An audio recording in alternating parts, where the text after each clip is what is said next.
ONS's preliminary estimate for GDP in the fourth quarter of 2011 is that it fell by 0.2%. That makes GDP 0.8% higher than in the snow-affected fourth quarter of 2010. And it means, since we are in the fourth quarter, we can now say that for 2011 as a whole, GDP grew by 0.9% as compared to 2010. Now, by way of sector, the overall fall is broadly accounted for by a 1.2% decline in the output of production industries. The service sector overall was flat. I'll say a bit more about that in a moment. And while construction is also estimated to have contracted by 0.5%, this would not have been sufficient to have a significant impact on GDP, given the size of that sector.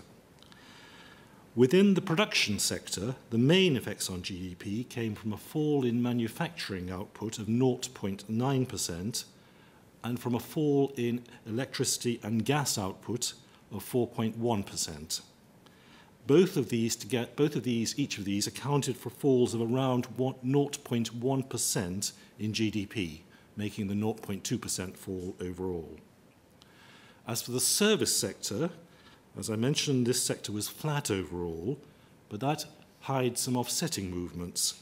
There was a fall of 0.5% in the distribution, hotels, and restaurant sector, but that was accompanied by an increase of 0.4% in the output of government and other services.